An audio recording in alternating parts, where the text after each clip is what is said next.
நீங்கள் வந்து சொந்தமாக கார் வச்சுருக்கிறீங்க அப்படின்னு சொன்னால் அது வந்து வாடகை காராக இருக்கலாம் அல்லது சொந்த யூஸுக்காக கூட வச்சுருக்கலாம்.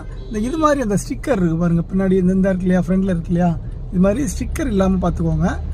இந்த மாதிரி ஸ்டிக்கர் வந்து எந்தெந்த மாதிரிக்கு ஸ்டிக்கர் வைப்பாங்க அப்படின்னாக்கா, ஒரு டயர் கடையில் போய்ட்டு டயர் மாற்றினா வச்சுப்பாங்க, கண்ணாடி மாற்றினா வச்சுப்பாங்க, கார் சர்வீஸ் பண்ண வச்சுப்பாங்க, கார் வீல் வந்து அலைன்மெண்ட்லாம் பார்த்தா இது மாதிரி வச்சுப்பாங்க. இது மாதிரிப்பட்ட ஸ்டிக்கர் வந்து உங்கள் காரில் இருந்ததுன்னா ஃபஸ்ட்டு வந்து அதை வந்து நீங்கள் எடுத்துருங்க. இது வந்து என்னுடைய கார் தான், சொந்த கார் தான். இப்போ வந்து எந்த இடத்துலையும் ஸ்டிக்கர் இருக்காது பாருங்கள், வேற எங்கேயுமே ஸ்டிக்கர் இருக்காது. ஸ்டிக்கர் வந்து இந்த சமீபத்தில் வந்து இந்த கண்ணாடி வந்து கொஞ்சம் டேமேஜ் ஆயிடுச்சு, அதனால புது கண்ணாடி மாற்றுறதுனால இந்த ஸ்டிக்கர் வந்து இருக்கு.